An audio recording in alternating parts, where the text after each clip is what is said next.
Hi, folks. Oh, We're we're live. recording. Just making sure all our cameras are working. Hello. That was a little pixelated. Get over it. We're the Okay, raw feed. So I know it's been a while since y'all seen us live. It's been a while since we've recorded live. There's been a lot going on. I will tell you this: the GalaxyCast will be returning soon. GalaxyCast.com. So please be patient as we get that all together. Watch our YouTube channel for now. We are on iTunes, and we're going to be updating quite a bit very soon. So probably within the next week or so, look for that. That's all going to be updating. So this is just the intro of one of our episodes. This is technically the introduction to episode number 194, just to let y'all know where we're at here. So yes, you're probably behind. Things are weird. That's okay. We're going to get it together before episode 195, which is next time we record, and everything will be cool. All right, guys, you ready? Yep. Radio. Ready as always.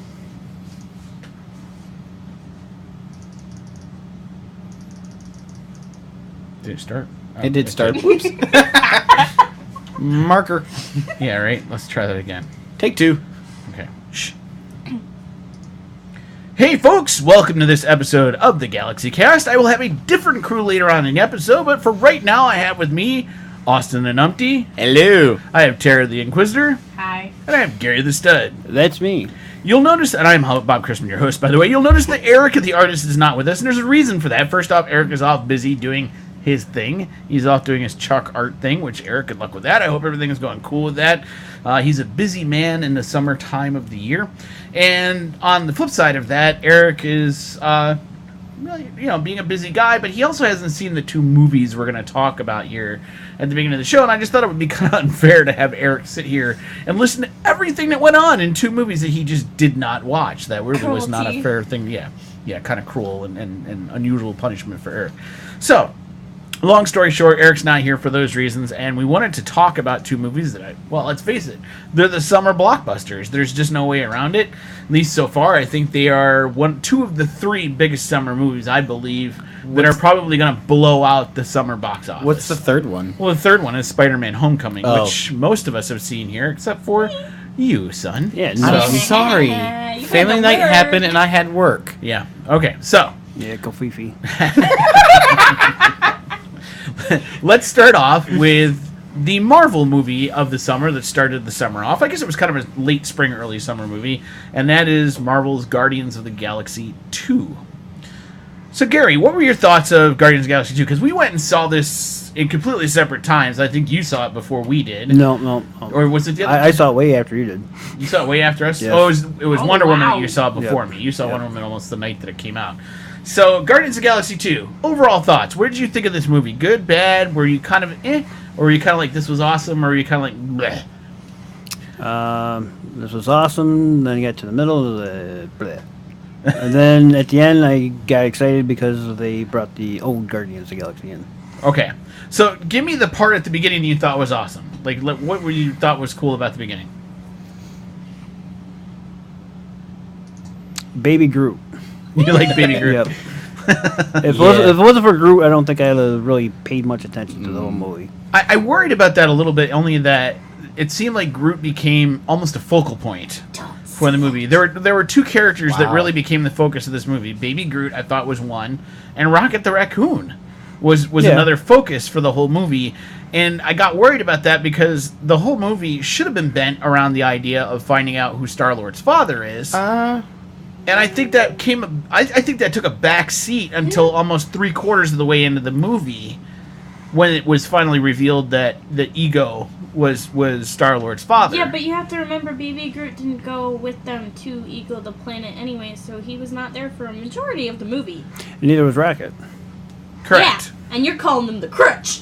But what I'm saying is he was a focal point, even though he wasn't there. For the first quarter, I'll give you, he was the focal point for like the first quarter of the film. Not 3/4. But the whole part of being an Eagle and everything did nothing for me. I agree with you. Ego felt like a gigantic waste of time almost to an extent. And in my opinion, too, just my opinion, I still can't get over how a planet could be the father of Star-Lord. Well, Even if they explained it the way they did, I still don't get it. I don't buy it. Yeah, I don't buy it either, but he had to be The aluminum siding salesman didn't sign it or sell it to me really good. Yeah, but he had to be some sort of original person in the galaxy given his powers. Well, okay, yes and no. They could have used the comic book father.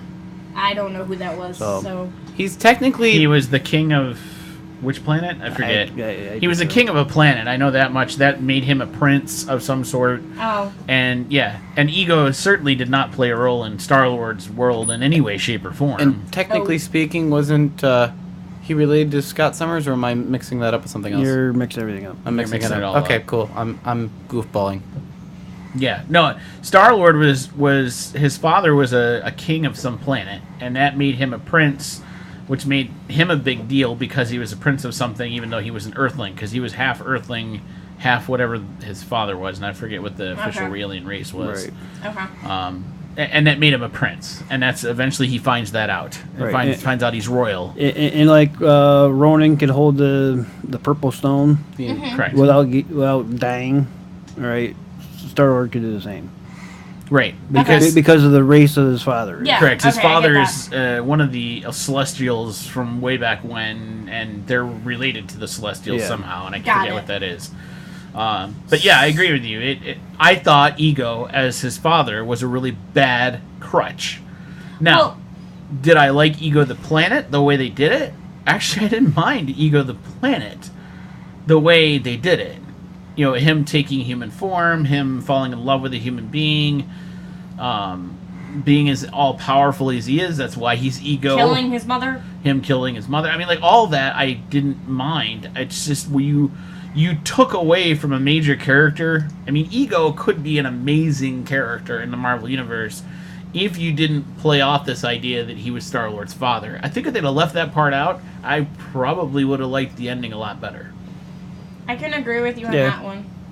Yeah. And like I said, and towards the end of the movie, there it just got like they ran out of steam. They didn't know how to wrap everything up. And that's where I thought the other crutch came in, and that was their other crutch was let's kill a character off. All right. Which they, sorry if you haven't seen the movie, you should have by now. Spoiler alert. I mean, the whole episode's a spoiler alert. But, if killing Yondu seemed like a really easy crutch to me to end the movie. I mean, don't you think that was like... It was a cop-out.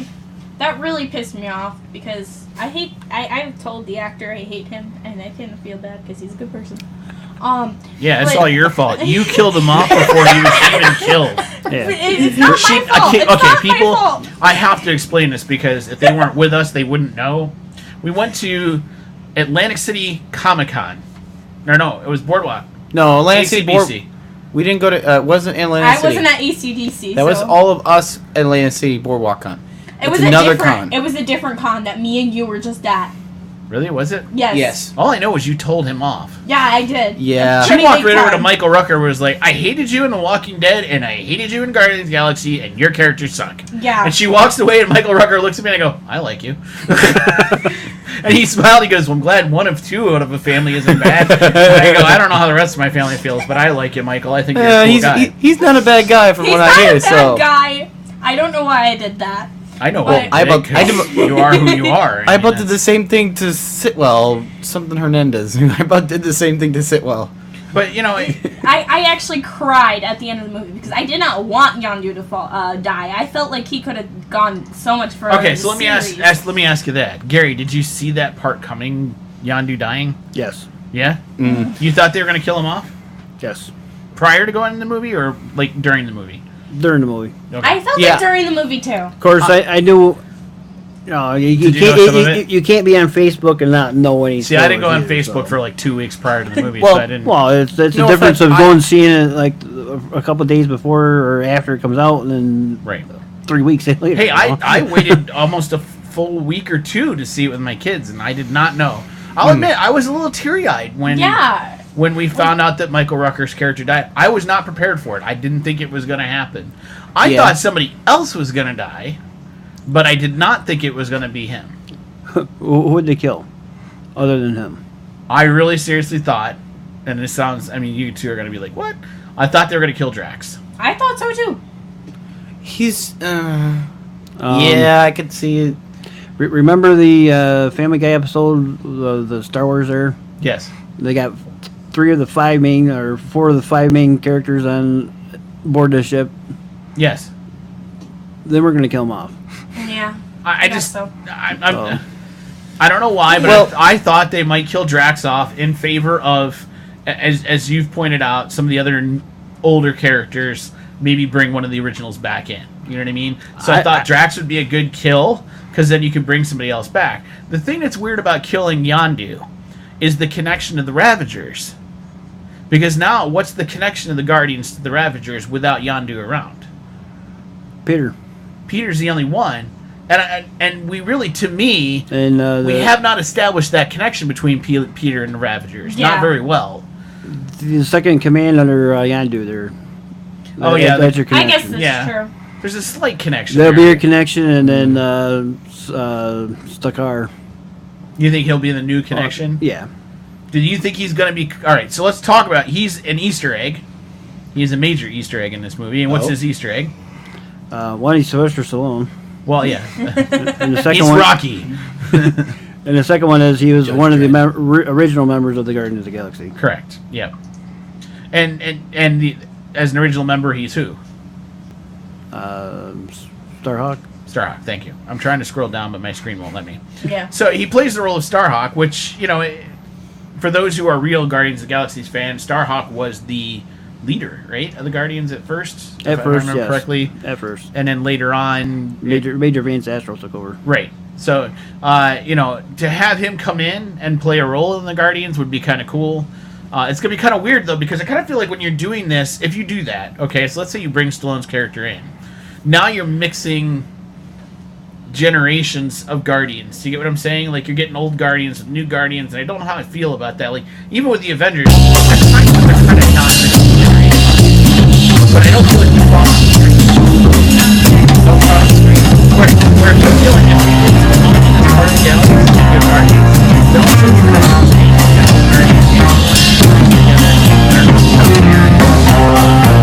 I don't think he's going to take all part of it. Actually be part of the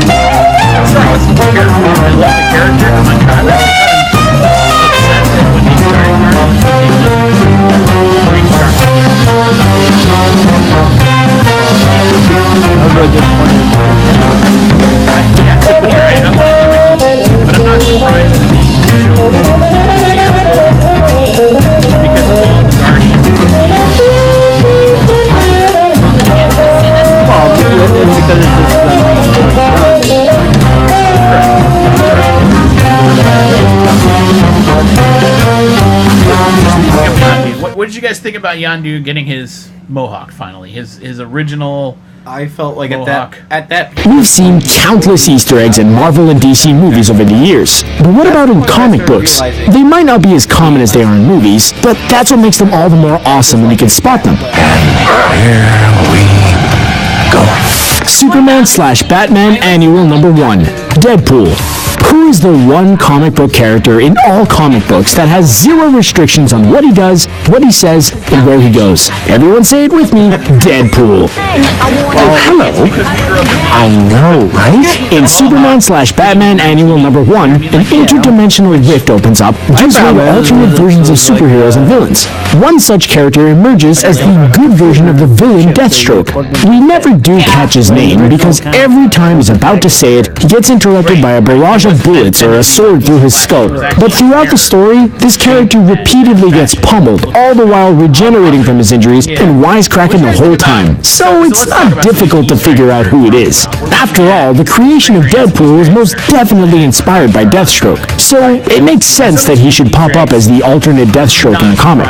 But Deadpool breaks all the rules of writing, so he can pop up wherever he likes anyway. You might want to look away for this. But this little piggy went to. X-Men #105, The Creators. One of the coolest parts about creating comic books has to be the freedom to put yourself into those worlds. That's exactly what creators Chris Claremont and Dave Cockrum did in X-Men number 105. In the comic, we see Chris and Dave sitting outside together working on what seems to be a new issue of X-Men. Then suddenly they find themselves caught in the middle of a fight between, you guessed it, X-Men characters. Firelord comes crashing down out of the sky, sending the onlookers fleeing in terror. Well, everyone except for Chris, who doesn't seem to notice the fiery explosions all around him. It's a funny scene on its own, but it's so much better knowing that the people running for their lives are the people who wrote and penciled the scene they're running from. Star Trek Countdown, Bad Robot. If you've ever sat through the credits of such shows like Alias, Lost, or Westworld, you may have been treated to an adorable yet creepy red robot. That's because Bad Robot is the production company owned by J.J. Abrams. You may also recognize the little guy from the post-credits of films that Abrams has worked on, such as Star Wars The Force Awakens and Star Trek Beyond. You can even find the Bad Robot hidden in an issue of Star Trek Countdown. In this comic book prequel to the 2009 film Star Trek, artist David Messina snuck the robot into a panel during a meeting between Spock and Picard. He can be seen in the bottom right corner, nonchalantly doing whatever it is bad robots do. Maybe he's putting together a robot army to fight the Avengers.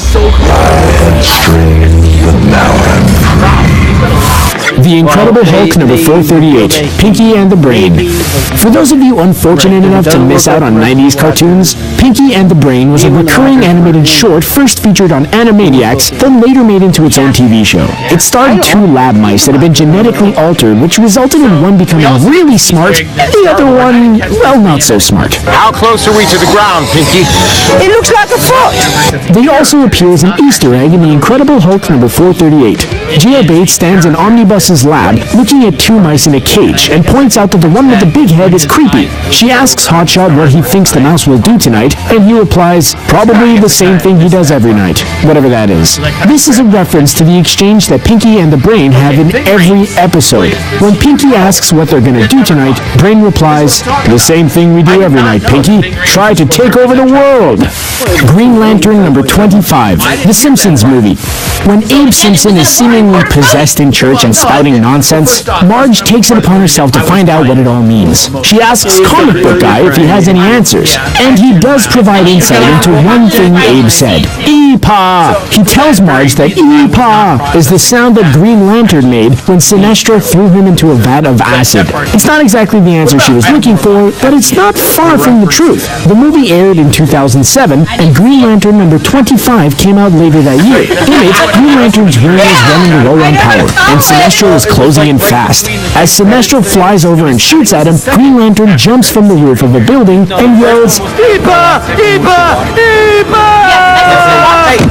Strange Adventures number 216, Jim Steranko. In this 1969 DC comic, Neil Adams pays homage to one of the most innovative artists in comic books, Jim Steranko. Jim Steranko, of course, is the legendary graphic artist and comic book writer most famous for his work with Nick Fury, Agent of S.H.I.E.L.D. His work was extremely inventive in the Silver Age of comics, pioneering new art techniques like psychedelia and op art. His style of art is almost a reflection of his time as an illusionist during his early 20s. In this Neil Adams Strange Adventures comic, red rays rise up and fill the panel. They look like normal rays from afar, but upon closer investigation, one can make out some writing within those rays. It spells out, hey, a Jim Steranko effect. Mike Grell also pays tribute to Steranko in Superboy and the Legion of Superheroes number 216. In his work, a giant explosion reads, holy cow, dig the fireworks. Wildcats number 8, Jean Grey and Scott Summers. Everyone's favorite Phoenix and Cyclops finally tied the knot in 1994's X-Men number 30. After that, it was time for their honeymoon, and they wanted to get away so badly that they went all the way to an entirely different comic book. Wildcats Volume 1 number 8, also released in 1994, features a scene with Scott Summers and Jean Grey enjoying some much-needed R&R. Suddenly, something strange begins to happen to someone nearby. Scott is ready to jump into action, but Jean will be damned if she lets anything get in the way of their honeymoon. It doesn't take much convincing from Jean to convince him to sit this one out. One look back at the gorgeous redhead in that green bikini, and he's mesmerized. No need to use her psychic powers for this one. Sensational She-Hulk number 39, Barney Rubble. John Byrne is well known in the comic book industry for his amazing artwork, especially the way he draws Rubble. Barney Rubble, that is. Rubble's residence, Barney speaking. In a lot of his early work, Byrne would hide a drawing of Barney Rubble from the Flintstones inside his drawings of actual Rubble. Readers began to catch on, however, so he started doing it less and less. He wanted it to be a fun Easter egg for anyone who happened to spot it, but if he included it in all of his work, then it wouldn't be special anymore. As a result, he stopped including Barney in a lot of his work, but if he did something fun like that in the past, there's no telling what secrets are hiding in his modern work. One example of his Barney Rubble Easter eggs can be found in the Sensational She-Hulk number 39. We'll let you pause the video and see if you can spot the drawing yourself. Let us know in the comments if you can find it. Hitman number 22, Mr. Burns and Smithers.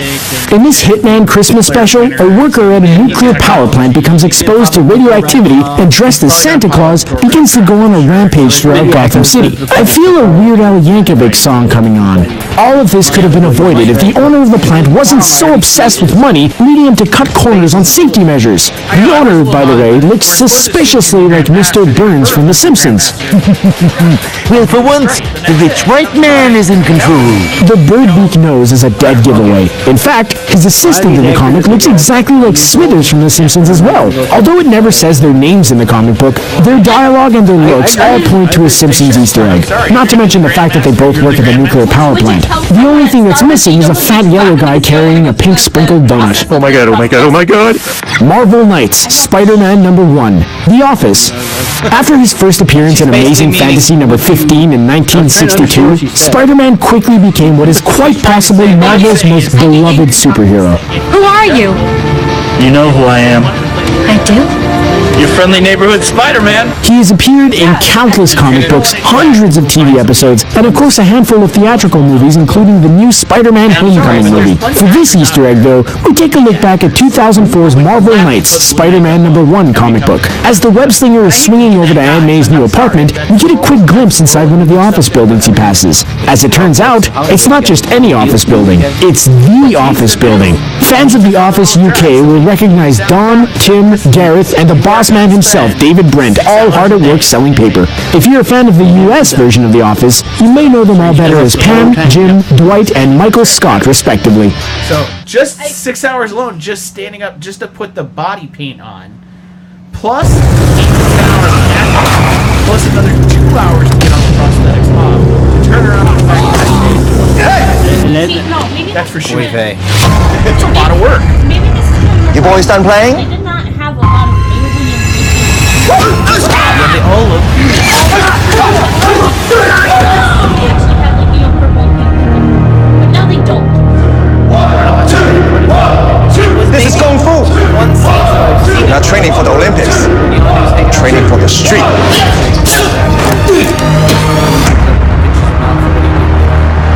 action about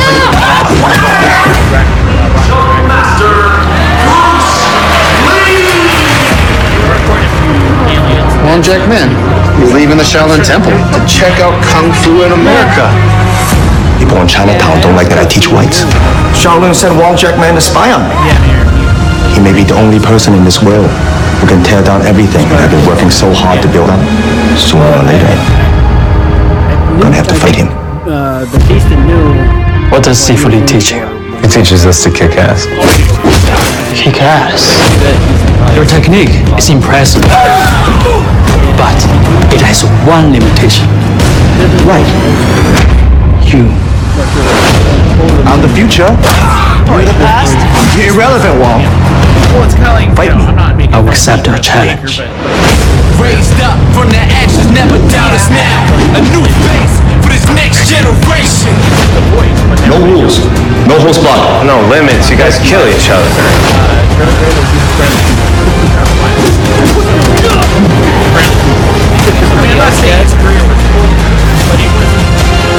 Now you begin to exceed your limits. What limits?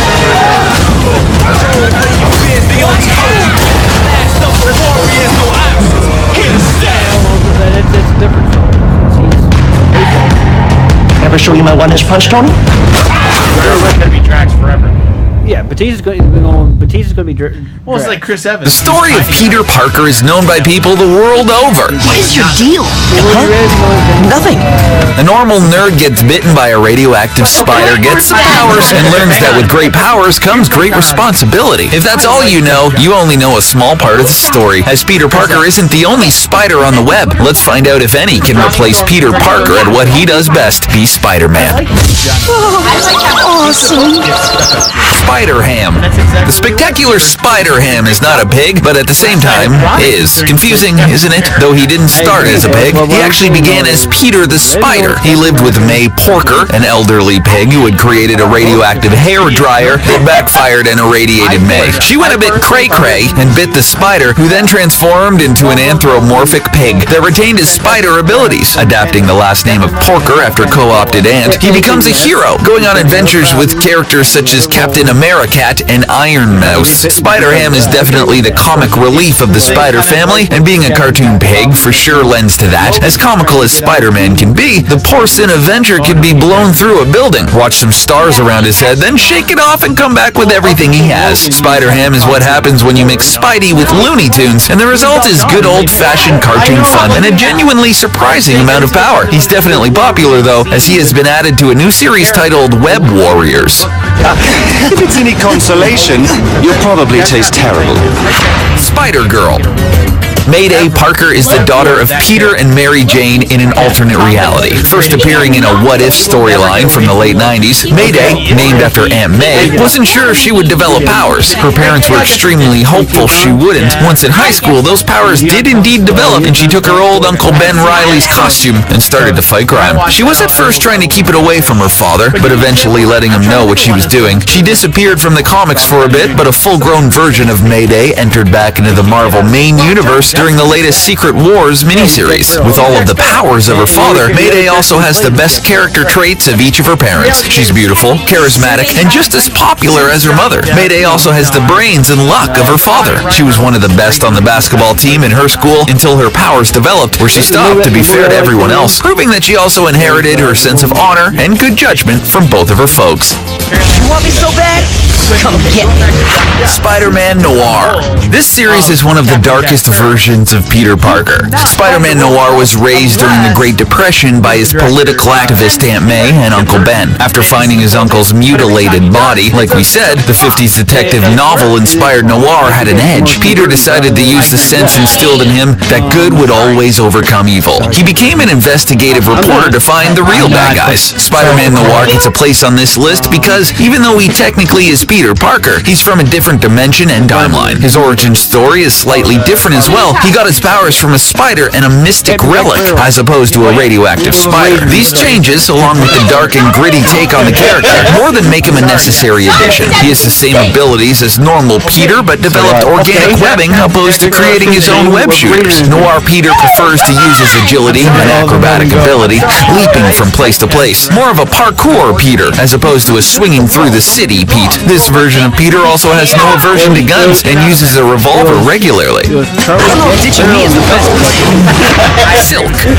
Silk is a more recent addition to the Marvel Universe, and her story is very similar to Spider-Man's. Well, similar in the beginning, at least, and it takes an odd story swerve. Apparently, Peter had always thought the spider that bit him scurried off and died after giving him the gift that kept on giving. But before the spider went on to Spidey heaven, it still had a bit of the munchies and bit a girl by the name of Cindy Moon. Cindy soon realized she had powers, but before revealing them, she received an offer from the creepy Ezekiel Sims. She took the offer, living her life in a bunker underneath the flagship building of Ezekiel's business empire. She thought she was protecting her family, but after escaping, she realized she could be more. Silk has the same powers of Spider-Man, but they are more potent. For instance, Silk does not use web shooters. Her webbing is entirely organic. She even used it as her first costume. She has a much stronger Spidey sense than Peter, and possibly because they were bitten by the same spider, they have an almost insatiable desire to be together, often having to be separated when in the same room. What a sticky relationship that must be, huh?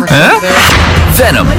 Eddie Brock was a photographer for the Daily Bugle whose big break turned into a living nightmare. When a serial killer called him looking to turn himself in, Eddie jumped at the chance to make a name for himself. He met with the killer, writing a detailed story of the man's confessions, which led to the supposed serial killer turning himself in. Later on, when Spider-Man caught the actual culprit of the crimes, it was revealed Eddie's story was about a fraud, an attention seeker. His career ruined, he scrounged for work, developing an unhealthy hatred for the friendly neighborhood Spider-Man. As things do in the comics, by chance, he stumbled upon and merged with a symbiote, taking the name Venom. It was then Eddie who learned he wasn't the only one with a deep-seated hatred for Spider-Man. As an added bonus, he also learned his identity. What solidifies Venom's place on this list, and as a spider person, is the fact that the symbiote absorbs powers. So not only is he stronger, because he wants to merge with Parker, he can offset Spider-Man's spider sense, taking out some of Spidey's best defenses and making Venom one of his most potentially deadly enemies.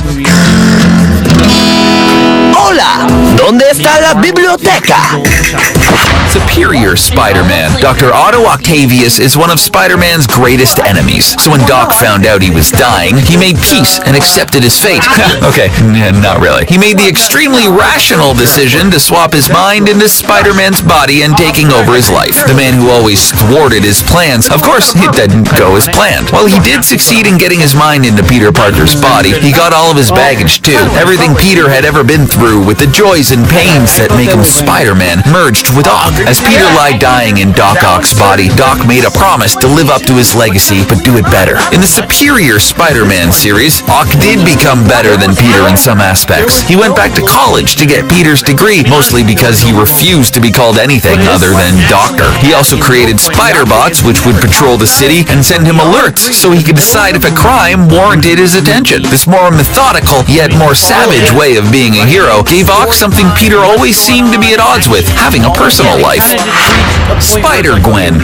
Going by the moniker of Spider-Woman in her home universe, Spider-Gwen is very much a rebel. After her mother died, Gwen's father, George, tried to instill the ideals into his daughter. But Gwen resisted, as her more creative natural side usually put the pair at odds. After being bitten by a radioactive spider and given web shooters and a costume by Janet Van Dyne, the now retired hero got even more creative. At first, she was drawn to the freedom her new powers gave her, forgetting the whole great power, great responsibility mantra. Eventually, Gwen came to realize she could be a hero, especially when her father supported her efforts. Still, it took a harsh reality of her friend Peter Parker turning himself into a lizard and subsequently dying for Gwen to embrace her responsibility. Spider-Gwen, while still a new player to the Marvel Universe, is extremely popular. Not only does she have all the powers of Spidey, including web shooters that never run out of juice thanks to Janet's design, she also has a keen analytical mind, a trait she picked up from her father, a lifelong police officer. Your parents gym teachers or something? Scarlet Spider.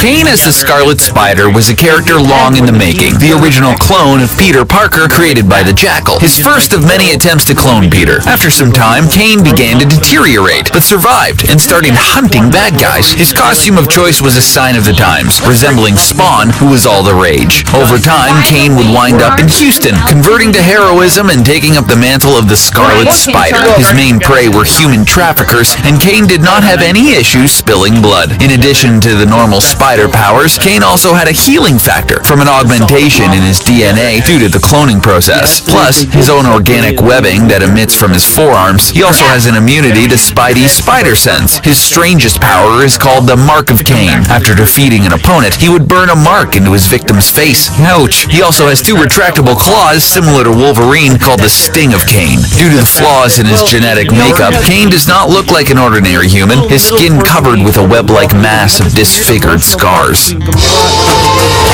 What?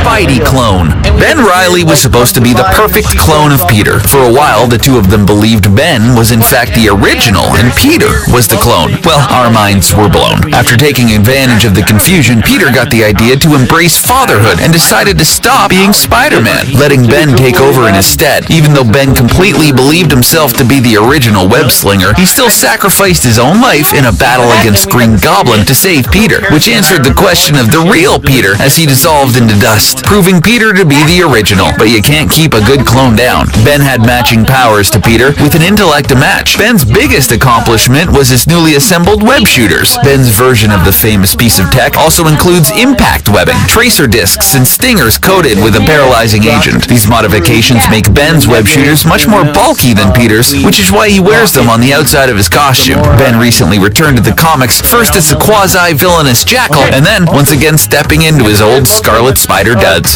Okay, let's do this. Spider-Man. A bite from a radioactive spider is apparently a surefire way to get superpowers. Miles Morales, of the Marvel Ultimate Universe, was bitten by an enhanced spider, similar to Parker. To our surprise, shortly after getting bit, Miles found he had amazing abilities just like Spider-Man. This dang spider is such an evil Oscorp arachnid, you think they would stop making it. Miles, however, wanted nothing to do with his newfound powers. He had just been accepted into a charter school and decided to leave the heroics up to the real Spider-Man after Wonder Woman. Let's see what you guys thought about this one. Gary, I started with you last time. Tara, let's start with you. What did you think about Wonder Woman? I liked it a lot, and I'm not biased at all.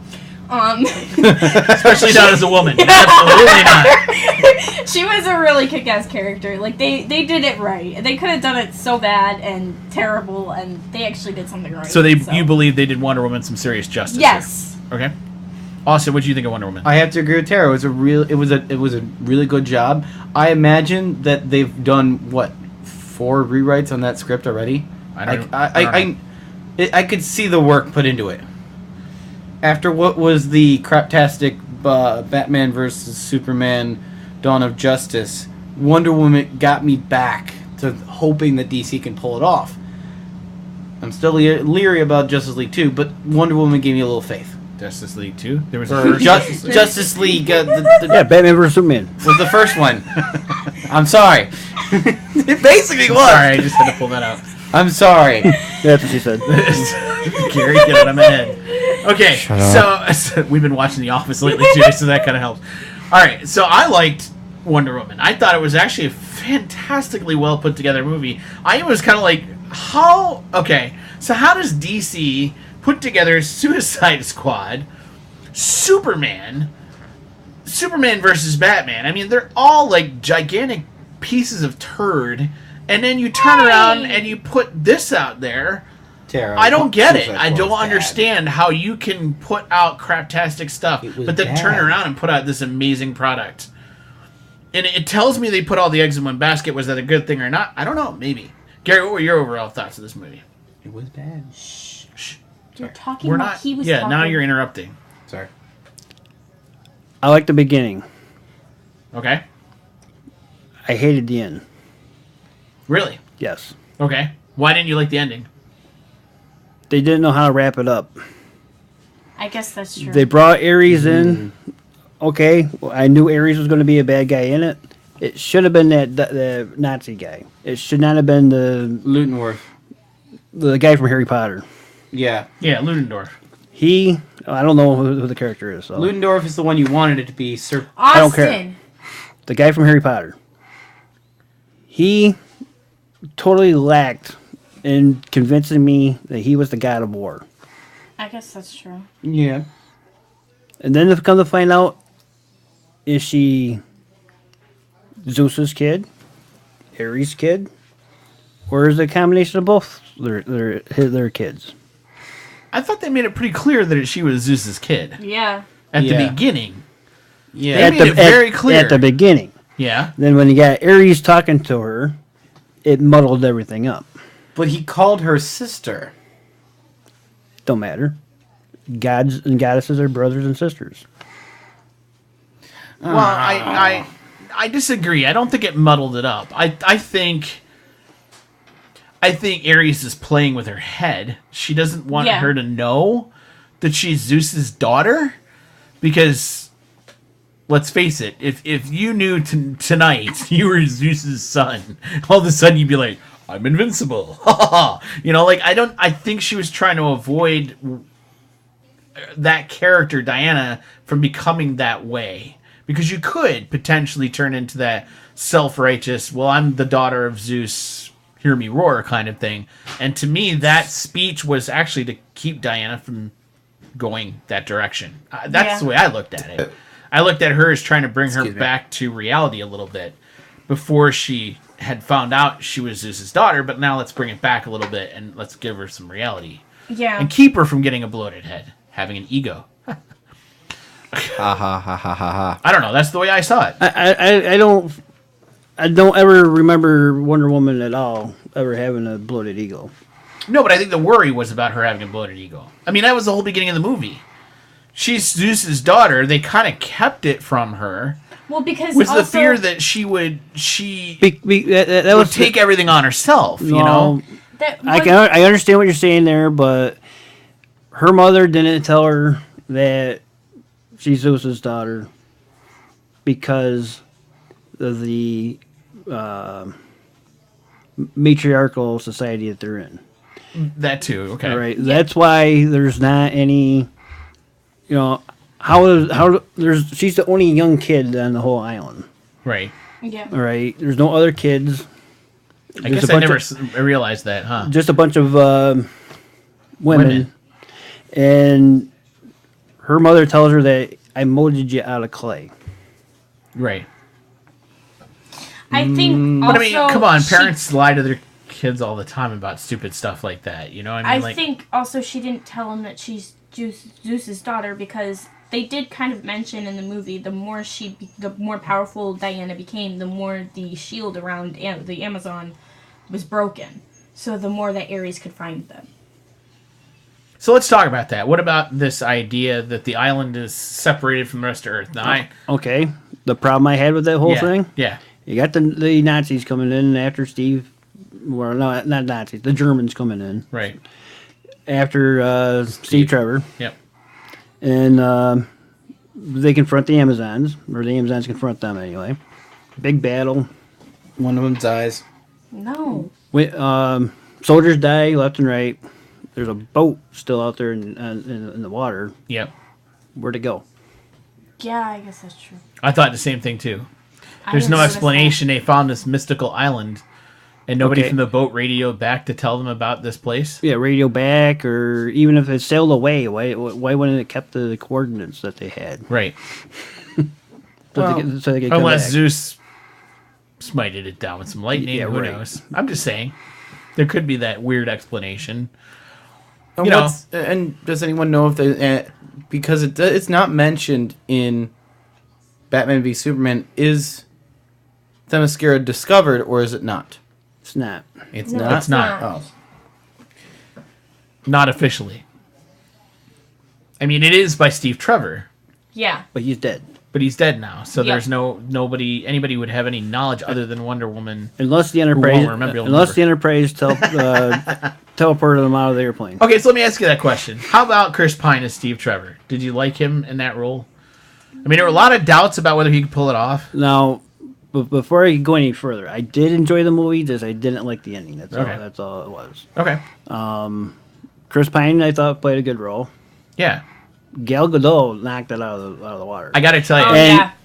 Oh, yeah. And I even told you guys that when Wonder Woman comes out, that movie's going to be great just because of her from Superman versus Batman. This is the first time in my life that I feel like somebody...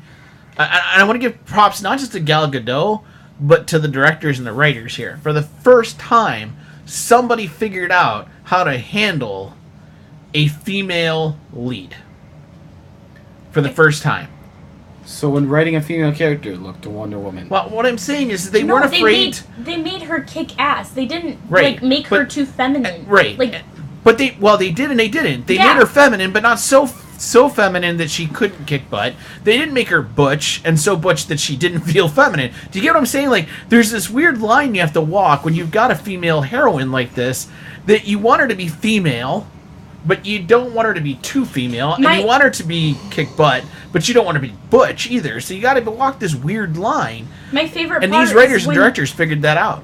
Sorry. My favorite part was when they were trying to figure out what outfits she should wear so that she could blend in, and they gave her, like, petticoats and stuff, and she's like, where do you hide the armor? Yeah. And how do you fight in this? Yeah. Yeah, don't make me go fisticuffs with you. But the whole Amazon scene, though. Yes. All right, it's not just Wonder Woman, but the whole Amazons. Yeah. Yeah. They did that so well. I agree. Yep. Right. That you could have picked any of those girls out of that island and put her in the Wonder Woman suit and been all right. Oh yes. I agree with you. I agree with you. And I think they portrayed that well too. The island of the Mascara. I thought they did a really good job with that visual and the females on the island and how they protected Diana and the island and all of that. I really thought that was well put together. I'll agree with you. There are some plot holes that just don't make sense. The ship does not make sense as a plot hole. Her just getting up and leaving was a weird plot hole to me. Yep. I guess. There's no motivation for her to just get up and go. Well, she was saying that Ares is bringing the world to hell. I get what she like. But Ares was doing that before. Do you get what I'm saying? Like, I don't remember what the original reason was for Diana leaving the island. Because of the war. But she discovered the war, right? By accident in some way, shape, or form. She discovered the war by accident here. Captain Kirk falling out of the sky in his airplane. Well, no, I'm saying that I'm not talking about in this movie. I'm talking about in the comic books. I don't remember. There was a reason. There was a really good reason Diana ends up leaving in the comic books. I don't remember what it was. Captain Kirk falling out of the sky. Was it an airplane thing? Was it like that? I don't remember what it was. Yeah, because it's been long ago. Steve Trevor crashed his airplane or jet or whatever it was. Okay.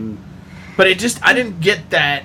I didn't feel like she was drawn to come out of Themyscira to help. I think the two of them had a connection and they left together. That's what I think happened. Yeah. Okay. I don't follow. I don't either. DC has not ever been my boat. I also think like she actually did have a valid reason to leave the Mascara because I think this is her finally opening her eyes and realizing that the world isn't safe outside of the Mascara.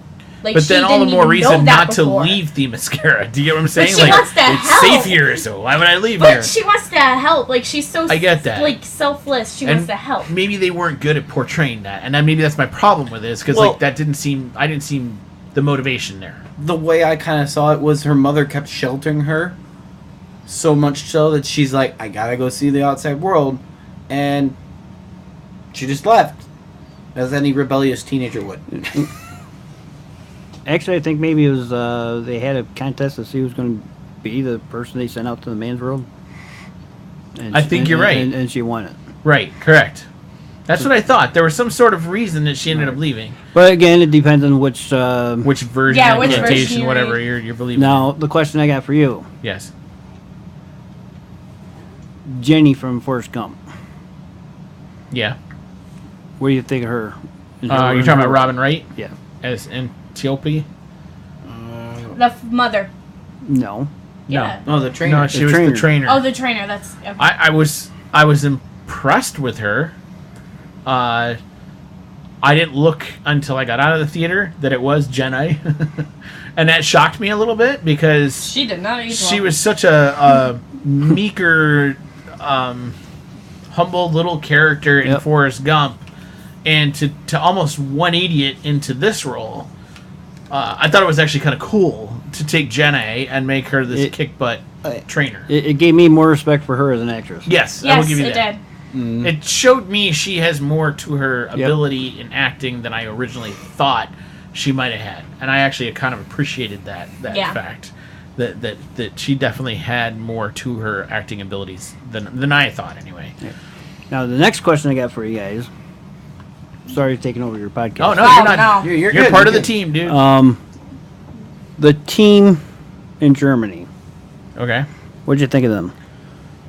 You mean the ones that like when she was crossing over the no man's land and holding her shield up? That team. Well, the ones that worked with her, the team, allied Charlie, team. Samir. Oh yeah. Sir Patrick. I thought that team was pretty good. I thought it was, no offense, Wonder Woman's Howling Commandos.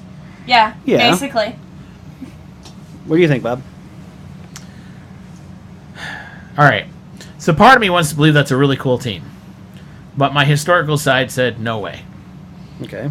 Because the groups of people that they had working together would never have worked together during World War I. Yeah, I know. You had the Ottoman Turks working with English, working with Native American, and where was the black guy from South Africa, I think or something like that. No, the Ottoman Turks first off were on the other side completely. So that made no sense to me at all. Which, ironically, he's also a Middle Eastern guy, which would not have made sense either. But I digress about all that because I don't want to get into that, but the reality is some of the racial stuff didn't work either. Right. The African American would never have fought alongside the white guys. Sorry, it's the reality of World War I. If you ever study your history, the reality is they had black regiments, they had white regiments, but neither between did they work. And that was even up until World War II. Even up until World War II. I mean, even during World War II, they were separating. Yep. That's what the whole Hellfighters and all of that was about. Yeah, the Tuskegee Airmen. So you had Tuskegee Airmen, you had the Hellfighters, you had all these African-American regiments. And again, if you're going to go historically accurate, and I know it's not like couth in modern America to portray these things, but it's reality. It's history. It's kind of like trying to erase the Civil War, which we keep trying to do by knocking all these statues down and all taking that. the flags off. And I'm sorry, it's not realistic to sit there and put something like that together. I had a problem with that. Slightly. Okay. Slightly. Now, just a theory. Yeah. That I had right from the get-go. What's that? What if they were like the members of the Super Friends? Oh. I thought about that a little bit too. Yeah. I never thought about that. Like, who's the guy that's got the tornado legs? Red Tornado. No. No? You know who I'm talking about from Super Friends, right? Back in the day. I can't remember his name now. I can't think of the year. Black Tornado? No, it wasn't that, but you know what I'm talking about, right? He had a green and gold, tight suit. Yeah. Okay? What if he was the Ottoman Turk guy? Well, the Native American. The Native American would have been... Apache Chief. Apache Chief. Yeah. New Nut Chuck. Yeah. Yeah. I kind of thought about that, too. That would have been so awesome if that's what they were. Yeah. The only thing that would have made that better is if you'd have put twins. No. In there. Not the Wonder Twin power. Come on! Wait, no. Come on! Have Darkseid take Wonder Woman away and say, I want to marry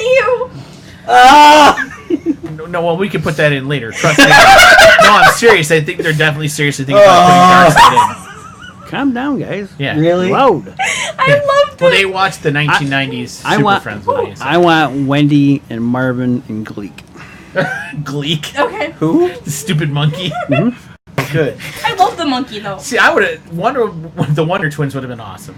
I'm serious. They Wonder would. Twin powers activate in the form of, a boat. Yeah, a boat. Come on, guys! No. One was an animal and the other one was a body of water. Yeah. Would have been funny if they were a fire hose in the form of fire hose. Yeah. We'll put out that flamethrower. But just think of it, though. Wouldn't that have been better if they were... I agree with they you. had those powers? I almost wonder if initially that was the plan. And then they backtracked it because of Justice League coming out. Do you know what I mean? Like, I wonder if initially... I wonder if you go back to the initial script, if that's what the plan was. Or better yet, they saw how the two team-ups with Batman v Superman and Suicide Squad bombed out in the box office. Because by that point, the script had already been finalized, filming had already been started taking place. So I would say that didn't have an influence on it. I don't believe so. Even right after Batman v Superman? Even right after that. Really? But I do believe that thought process might have come in early on, and then they maybe shift away from it. I think there's Warner Brothers backed them off of that. Probably, that's what I'm saying. Yeah, in order to get this no, because it Justice League movie out, it could have worked really well because of the time difference, the timelines. Oh, I get what you're saying. Right, yeah. this is back in World War I. Right. Justice League's going to be today. Right. 100 years in between. Would have worked perfect. You're right. And instead of making the JLA, you could have made it the the Justice Society. Yeah. You could have made it that. That actually would have worked well. Isn't that Justice Society? JSA or JSA? JSA, yeah. Make that the JSA. Yeah. And then you could have moved into the JLA. Yep. By the time modern time comes along. Yeah, I like that idea. And it would have made sense with Gal's comments at the end about we need to get it all back together, because she keeps commenting about bringing it back like it's happened before. Right. Which, okay, you could have set this up as a Justice Society hint to bring back the Justice League. But like you said, DC does this all the time. They have these moments where they could make something out of something and then they don't. And then it kind of disappoints you slightly.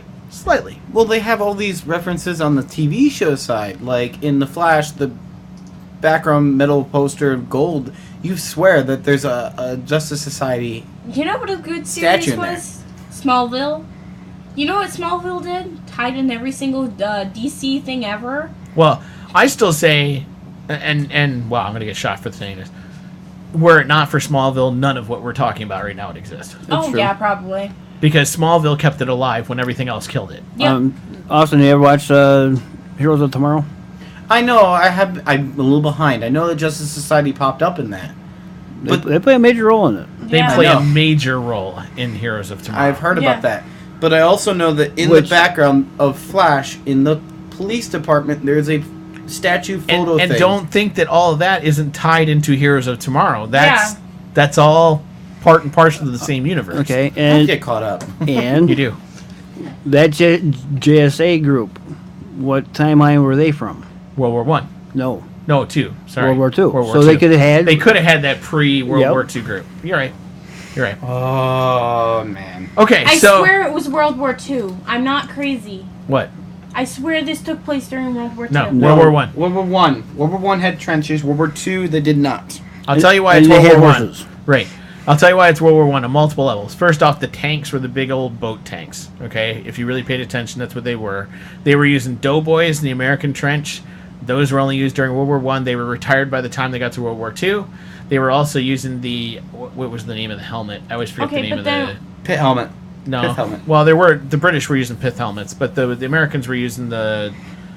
You know what I'm talking about, right? The leather motorcycle helmet. Yeah, that style of helmet, which is completely different. I was about to say, I thought all the gas experimentation happened during World War II. It happened during World War One as well. I know. That's where mustard gas became prominent. Matter of fact, I'm thinking back to it now. that's where they made the promise after World War One they wouldn't use chemical and biological and gas weapons anymore. And ironically, what's the first thing Hitler threw? Gas, chemical, and biological weapons, which kind of went with the whole agreement. You It was know? used on him, so he's going to use it on everybody else. That was the whole point. Like a lot of people forget that Hitler would not exist today were it not for mustard gas, or well, today, back then would not have existed were it not for mustard gas. That's what irked him. Were it not for Germany denying him being in the. No, he was in the military. He was in. Oh wait, it was Austria that denied him. Right, Austria denied him. He ended up being in the German military, but the part that everybody forgets is what got him upset with World War One was he watched guys die around him with mustard gas. Yeah. And he decided that if he was ever going to use it, he was going to use it to its death-defying end. And I agree with you, Gary. Were it not for World War One, Hitler might not have ever come to power because, quite honestly, it was the use of the mustard Treaty gas. of Versailles. Which is ironic because what's the one thing we get mad at dictators about today? Using biological, chemical, and it's still done. Which you just brought up a good point, too. Had it not been World War One, Japan never would have attacked America either. Yep. Correct, because that all the Treaty everything of Versailles. in the world has a causality. Treaty of Versailles, the League of Nations. Right, the League of Nations, and what it did to the Japanese economy. It basically choked them off and started to kill their economy. Well, and then when they were going to divvy out portions of Germany, Japan got nothing. I would just like to all say went to France. Right. We got all off topic because I said I was in World War One. Well, we were explaining history. That's okay. Yes. Okay. That's what we're here to teach. So let's wrap this one up. Let's get our thoughts in about this one. Again, 0 being a don't bother, 10 being a must see. I'll start this one out since I made my son start the last one out. So I would actually give Wonder Woman a slightly better than Guardians of the Galaxy 2. I actually would give this one a 7. There were some great moments in it. I agree with Gary. There's some plot hole gaps. There's some things I wish they would have done better, but it wasn't awful. And I'll tell you what really kind of, and this is the weird thing, I've always kind of asked myself, what if this movie was in the Marvel Universe? Written the way it was, done the way it was. I may actually not be giving it a 7. But because it's in the DC Universe, I was kind of like, yeah, woo, knock it out of the park. That's the weird thing. You know, we have these high expectations for Marvel movies, and then when it comes to DC movies, we kind of go, well, as long as they didn't make Wonder Woman from Krypton, we're good. You know, like, we start lowering our bar. Have you ever noticed that when it comes to DC movies? Because we're kind of like, well... After that Abomination of Green Lantern. Again, I did not see Green Lantern as an abomination. terrible. I know, people. I can't believe I'm saying that. But there's one person Ryan. agrees with me. Ryan agrees with me. But No anyway. offense with Ryan Reynolds, he's a great actor. But come on, sorry. Ryan Reynolds don't like Green He even Lantern. doesn't like it. Yeah. Okay. So that was my thoughts. Austin, what are your thoughts on Wonder Woman? I'm gonna give it an 8. Okay. I thought there were some pretty well put together scenes. My favorite of all the scenes would have to be the point where she jumps over and runs through no man land and then stands in front of what I can only describe as a lower weight Lewis gun and just sits there and takes bullet after bullet after bullet and rallies the entire line to move forward. That's right, people. He's been playing Battlefield 1 way too much lately. Okay. You Anything got else? me started on that. Anything else? She pretty much did everything. I did not like the ending. I have to agree with Gary. I felt like they kind of went to, oh crap, how do we end this? And then kind of threw out this ending with Lupin. And it just didn't work out well. I didn't think it worked. There could have been an alternate ending, but... Okay. Tara, what would you give Wonder Woman? So, brace yourself. This is a first time. I'm sitting down. I give it a 10. What? And I'm not biased or anything, No, but like... no. If it had been a Harley Quinn movie, it'd have been a 30. Yes. I really liked it. 10! They really were able to balance out Wonder Woman's feminine to her fight power side, and the whole Mysteria part of the movie was fantastic. I will say, yes, there was some potholes, but it still deserves a 10. Okay, Gary, what are your thoughts? I'm giving it a 7 also. Wow, cool. You and I agree for once. Yep. Shocker. What was your big downfall of this one? Aries. Okay. The woman that the half a face or whatever she was, never really explained. No, I'll agree with you. Yeah, I was... And it was such an obscure reference to a Wonder Woman comic villain from 60s or whatever Really? it was. 40s. I mean, like way before our time, and Right. I'm not sure it was necessary. What I would have done with her was make her an Amazon that escaped. Right. Or found her way off. Somebody Well, that's what- irked at the Amazons or something like that. That's what it was supposed to be, but they never explained it. And got forgotten about, or they Yeah. never went looking for her, and that's why she was doing what she was doing. But Yeah, I agree. and Ares was never anything I would ever expect Ares to look like. Sure. Yeah, I agree. I guess that's true. Although I will give credit, when they did get to the point where he had the black armor on, he looked kind of like the comic book Ares. I sided with a little bit of it, but I still didn't buy the fact that it should have been the German dude. Was that a sentence? No, I guess. it was not. They could have just took any skinny guy and put him in that armor, and Yeah. he would look cool. Yeah. Exactly. I thought that's a little better, but... Okay, so those are our thoughts on Guardians of the Galaxy 2. Those are our thoughts on Wonder Woman. Love to hear what you have to say. So email us at galaxycast@gmail.com. Let us know what you thought about Guardians of the Galaxy 2 and Wonder Woman. We'd love to hear from you. And if we get some comments from you, you'll hear them on the air. So again, go to galaxycast@gmail.com. If it's something that was positive, put in the headlines, we saw liking that. And if it's something that's I guess, negative or not so good, You failed me for the last time. is what you're going to put on your subject line. So let us know what you think.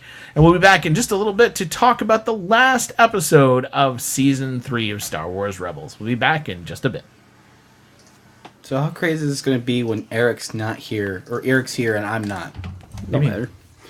I thought we're covering season... I thought you guys already watched it. We've already recorded about it. Yeah. I know, I'm saying... With Eric. That's the thing, how crazy it's going to be So that much I'm for not a here. half an hour. Did you not listen to what your dad said at the very beginning of our podcast? I know, but... Never mind. Now, I did go see Transformers too, by the way. Oh, Yeah, how was bad it was any it? I actually enjoyed it. Yeah. You enjoyed it? Yeah. I have to disown And I stayed you. awake for the whole thing. I have to disown you. No, Tara... Because that movie series was killed after Megan Fox. Well, Megan Fox is what killed it. and along with Shia LaBeouf. Hey, Dad, are you gonna pause the recording? Yes. Of the video? Sorry for Video Land is... Video Land. We'll catch you next time, folks, on the flip side. I promise it'll be better next time.